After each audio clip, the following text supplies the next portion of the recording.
Well, hello everyone. This is Judy Marie from Woman in Command.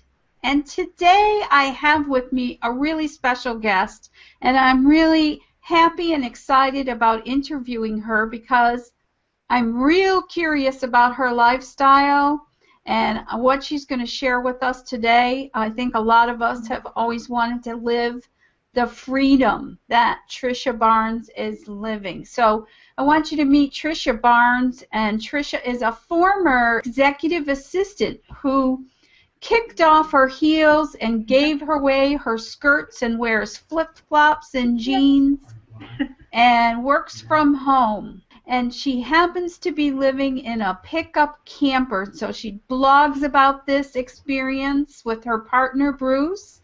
And she's also a blogger, a graphic designer, and an avid photographer. But more than that, she's a big believer in living your dream. So welcome, Trisha. It's really nice to meet you. Thank you, Judy. It is my pleasure to be here, and I'm so excited to answer your questions and to just share our story with everyone. Well, that's awesome. I know that there are a lot of people, when they saw what you were doing, they were like, oh my God, I so want to do that. So let's talk a little bit about how you got to where you are today. So just tell me a little bit about how this all got started to begin with.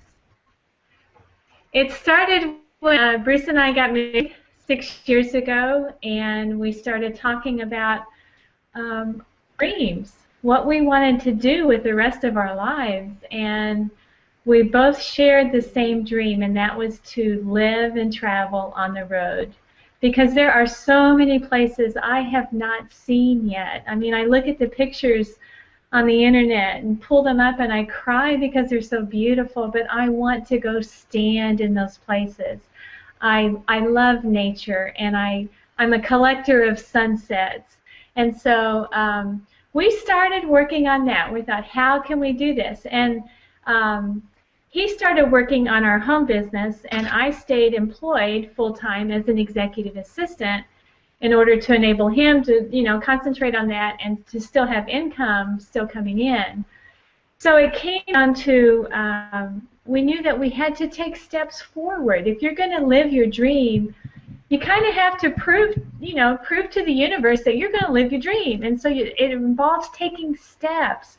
And when our lease was up on our duplex, we asked the landlord to give us a month-to-month lease. We had been there for 2 years and had been good tenants, and we thought, well, surely he'll give us a month-to-month, because we live by the philosophy that when the door opens, we're going to go. When everything lines up and everything's ready, we're going to go, and we didn't want to be held into the lease. He would not agree to that, and so because we camped every weekend, we piled everything in the car and took off to a campground, and then we came back on Sunday night and unpacked everything, and Bruce said, we could live in a tent for the summer. We really could do that. And my first response was, hell no, I can't do that. I go to work every day. I put on skirts and heels and makeup and fix my hair, and I can't live in a tent. But as I sat with that, and as I looked at the bigger picture, I thought, what a great way to start our adventure.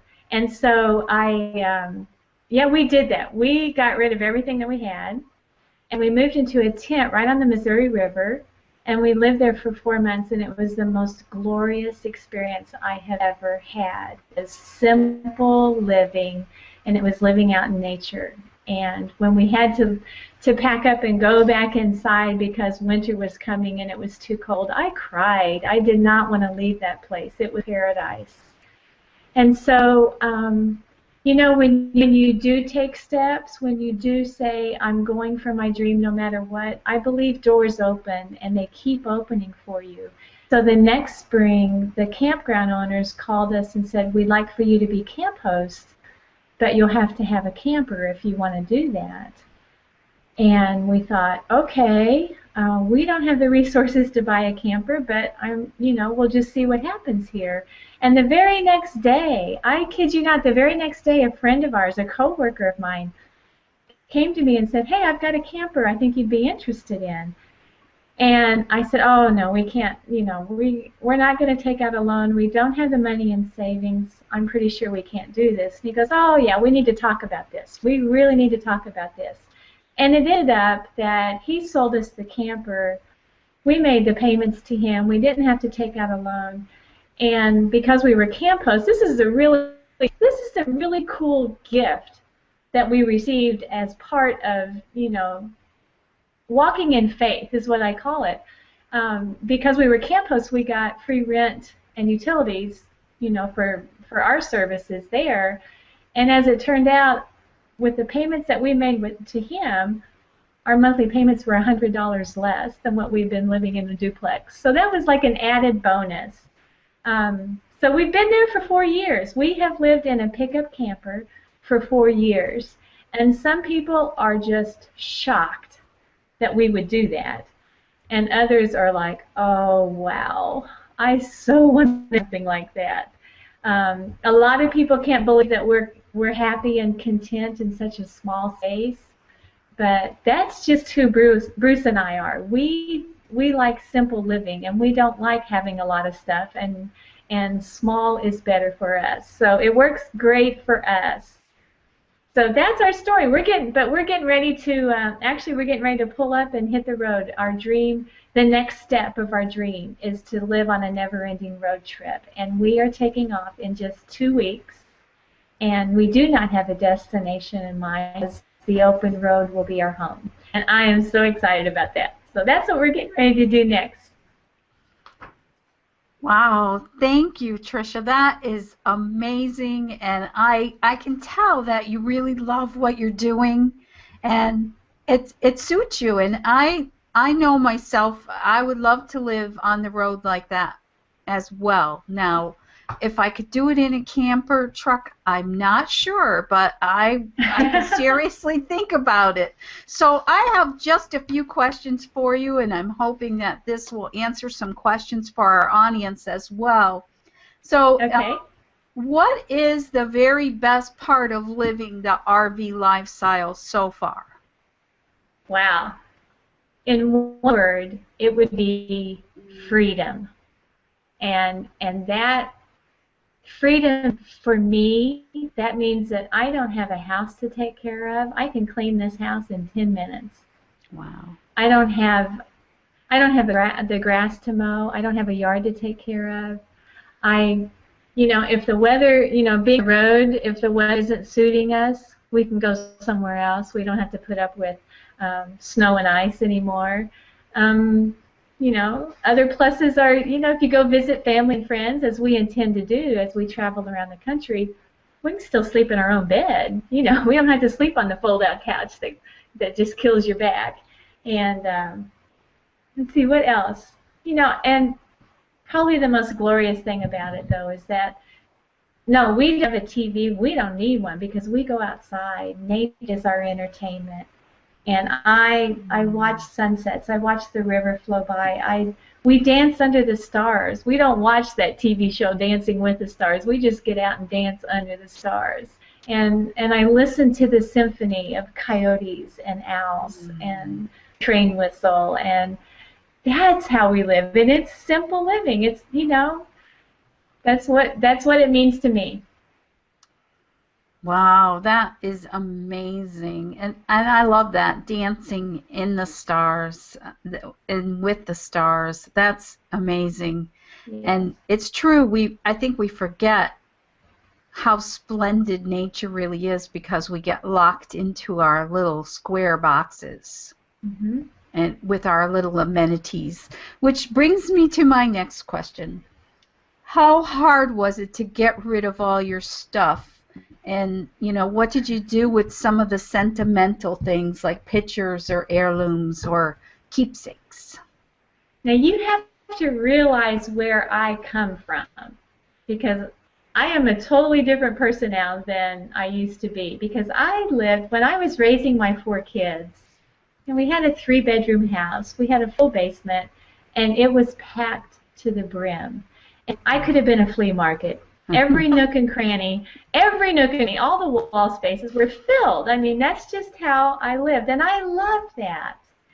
And then my life took a turn, and suddenly I'm looking at all this stuff, and it's like this is holding me down. This is too much stress. This is too much stuff. This is crazy.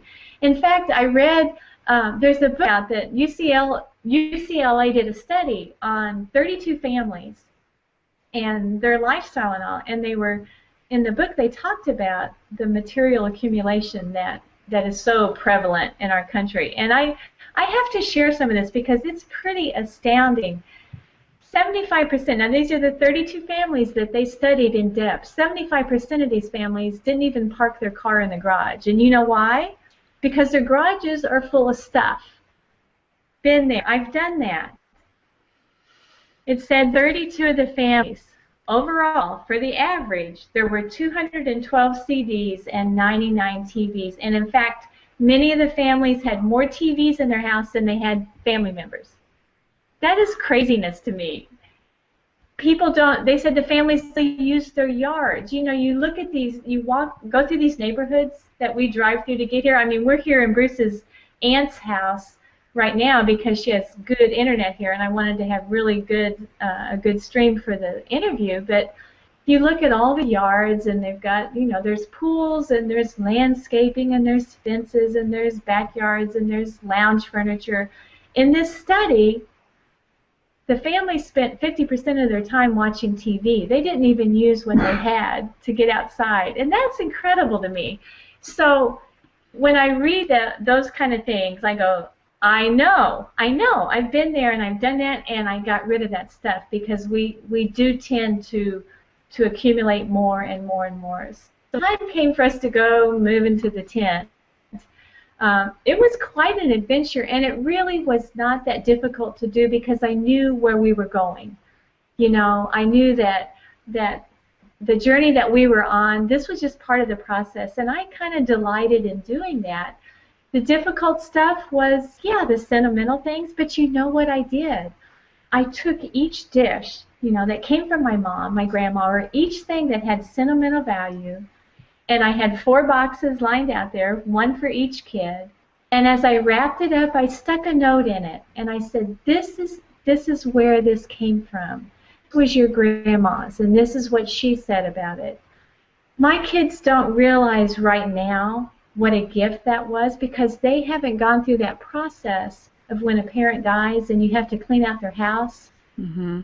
I've done that, and it's a hard process to go through because my mom died unexpectedly, and so we didn't have her there to tell us that dish belonged to your great-great-grandma. We just had to guess on those things. And going through stuff that looked like junk to us and feeling like that we had just kind of cheapened it when we said, we can't keep this, let's put it in the giveaway pile, knowing that it probably meant something really special to Mom. So the sentimental things, yes, you can give them to those that you want to have them and give them the story behind it, and there it's locked in there. So, you know, and if the unfortunate were to happen to you and you died, they still know where this came from and what it meant to you. The photos, I mean, I split up the photos. I wanted them to have it because one thing I noticed when we went through my mom and dad's stuff was that we went through all the photos and we just separated them out. These are your kids, these are my kids, and we just divided them all among the kids. And so I thought, do it now. Give them all these photos that mean so much to them. It will mean more to them in the years to come as they look back through them. So that's how we did it. We got rid of a ton of books because we, you know, I guess if we could ever have a house, it would just be all a library because we are avid readers. But now we have a nook. We have our books on a nook, and so there's always ways to you know, to keep the things that mean the most to you, but do it in a new way. Wow, that's terrific. Thank you. And you're right. I'm learning to downsize myself right now, and slowly we're releasing things and really looking at what do we really need to have. And what I find is all the stuff we have, I can look at it a year later and I still haven't done anything with it. I still own it, but I'm not using it. That's And what exactly happens right. is we just move it from one place to the next to make room. You know, we're reorganizing the same stuff over and over again, and it's silly. And I really like what you said about parents sometimes not taking action on their many belongings, and then the children ending up having to deal with that. And sometimes, you know, people keep, you know, receipts for the last 30 years, and it's a lot of work. You know, you just lost a loved one, and now you're also going through their whole life story and maybe things you really didn't need to be looking at. So that's really Exactly. great insight. I love that. So You tell know, me, there's a, oh, oh, I was just going to say one more thing. The downsizing is a continual process. I mean, just because I did it once doesn't mean that I didn't start accumulating things again. I'm going through that again now. I okay. mean, we just get comfortable, you know, just not thinking about what we're bringing into our living space. And I have found that our Bruce gave me this rule, especially when I was working and I would buy a new pair of shoes. He'd go, "How many pairs of shoes do you need?" I go, "All of them." But he goes, "How about when you buy a new pair of shoes, an old pair goes out, you know?" And that's a good philosophy to live by, is that when you bring something in, something needs to go out in order to Mhm. keep your life simple. And the other thing that I've learned is that I don't go shopping like I used to. I don't need anything. I have everything that I need. And so I don't spend my days at the mall looking at what bargains I can find, because I really don't need them. And so there's another tip. Don't go shopping. And then take advantage of what technology we have today. Like I said, we've got the Nook, and that holds our books, and your cameras now, and your computer now holds your pictures. So you can downsize and still hold on to some of that stuff. Yeah, that's so true. You really can live with a lot less if you want to. I totally agree Absolutely. that. Yeah.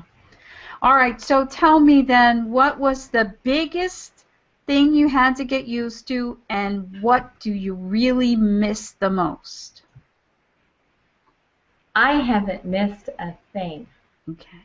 I promise you, I have not missed anything that I got rid of when we downsized. That's hard to believe. I know when you start that process, you're thinking, "Oh, can I really turn loose of this?" And I'm living proof that it doesn't even cross your mind. When you think about it and you take only what you need to live comfortably, to live, you know, to cook, you don't need 25 pots and pans. Think about simple. Make it simple. And the hardest thing to get used to, though, was our slow internet. And that's only because of where we are living right now. We're right on the banks of the Missouri River, and we're right on the edge of coverage for Verizon. And so we do have internet, but sometimes it is painfully slow, and it's just, you know, it's just something that you have to put up. It's okay. It's a fair trade, because I have the river to look at and the most beautiful sunsets. And it's like, okay, I can get through this, you know. But when you're in business and you're trying to work really fast on something, it can get frustrating. But really, that's the biggest thing I've had to get used to, because I was, you know, at work I had I don't know what their internet service was. It was the most up to date and lightning speed. You know, come home and try to do some of the same things that on the computer that I was used to doing at work. It's been a little difficult, but it's teaching me patience. More than anything, it's teaching me to be patient. Awesome, awesome. Well, that's really good to know that as you release things and you really look at what you need in your life, you replace them with things that sound to me that are far greater than any material thing that you could have possession of. So Absolutely. that's wonderful. Absolutely. Okay, so the last question I have is how do you live, as far as how do you afford your lifestyle? What do you do to make a living? I love this question. You know, when I tell people what we're doing, when I told people I was quitting my job, and I just left my job in July, and I would share that we're going to live full time on the road, and people's eyes would just, they would light up, and they would say, "Oh, I would so love to do that. And I say to them, then just do it, because that's what I'm doing. And I blog. The way that I generate an income is that I blog. And I teach other people to do what they love, to do what they're passionate about, to follow their heart. You know, what is it that makes you get up in the morning? It may be gardening. It may be dancing. It may be cooking. It may be writing. Do what you love. And you can do that through blogging. And that's the really cool thing. When in the old days, and that isn't too far in the past, but it used to be that if people thought about starting a business online, they thought they had to set up a website first. And it's not that way anymore. You just need a blog. You can do all of your business from a blog. And even if you're not interested in making money from your blog, if you just want to have a blog, then do it, because it's a perfect place. You know, if you love to cook, get your recipes out there. Share them with the world. If you love homeschooling, we've got a team member that's a homeschooler, and she shares about that. We've got a pastor who shares her truth, the truth, on her blog. She preaches on her blog. I mean, it can be used for anything. It's not limited to just, I'm an online marketer making money. And it can, you know, with the new technology that we have now, you can use the blog for online or offline businesses. You know, if you're a hairdresser, if you do massages, if you have a nail salon, if you have a dance studio, if you're a construction worker, you have a car repair shop, whatever business you have, you can promote it on a blog, and you can do it quick and easy. And in fact, I am excited about the new because this is how it used to be. When we first started getting serious about how we're going to make money online and how we're going to do this and get me out of my job, we started with the blog, and I spent months and months and months trying to get the dang blog set up. And I never could get it right. There were widgets and plugins and all this stuff to learn and to get lined up perfectly. And so the blog just sat there, and I never wrote an article. And then, with what we have now, the blog was set up in minutes, and I was writing immediately. And in fact, over the weekend, this is amazing, I got 2 new blogs set up just over this past weekend. So the technology is there to make it easier, and they say even a grandma can do it. I am living proof. Even a grandma can do this. It is easy and it is fast, and you can use this blog for your voice, for your message, for whatever you want to use it for. It works, and it works beautifully. And that's what we do. That's what we use the blog, and we help people realize that they can live their dreams too, and we help them go for it. Wow, that sounds wonderful, Trisha. So tell me, do you have something special to offer to our listeners today, or something that they can take away from this interview? I have an ebook that I would love to give away, and it's called We Did It, You Can Too. And it's the story of us. It's the story of our adventure over the past few years. And you can get that at dancingcoyotes.com/roadtrip. Okay, dancingcoyotes.com/roadtrip. Road trip is all one word. Okay, great. Now, did I hear Bruce in the room there with you? He's my shadow. Yes, you did. Oh, well, I think he needs to come around and say hey to everyone. You know, he's on the other side of the story here, right? He's the driver, right? He's here. There he is. Hi, Bruce. Nice to meet you, too. Bruce has become, we've kind of switched roles. Bruce has become my executive assistant now, and I'm the CEO. And, I love it. He takes care of a lot of the details that I used to take care of in my own job, and now that's my Bruce for me. And it's kind of, I'm ready to do this interview at the campground and be out, you know, right by the river so you could see how beautiful it was, but we had to have some better internet. So I'm sitting in this beautiful, huge house of Bruce's aunt's, and it's like, wait a minute, this doesn't line up. She's talking about living in a pickup camper in there. What's that behind her? And I go, yeah, but there's my explanation. That's why it is how it is today. Well, that's perfectly fine, and we're thrilled to have you here with us today, Trisha, and I'm just going to applaud you for being the woman in command and taking command of your life and living your dreams. I think that's awesome. So everyone, please be sure to get that special ebook that Trisha and Bruce are offering, and we look forward to hearing more about your journeys, and I'm guessing you're going to be going someplace warm soon, which will be nice. Oh my goodness, that is the only caveat, is that it has to be where it's warm and there's no snow, because we have lived through blizzards here on the campground and walked through, 30 inches of snow, and so we've done our time with that kind of weather, and we are ready to sink our toes in some warm sand. Yeah. Absolutely. You can follow our blog. It's nakedhippiesroadtrip.com. Great. If you want to share that.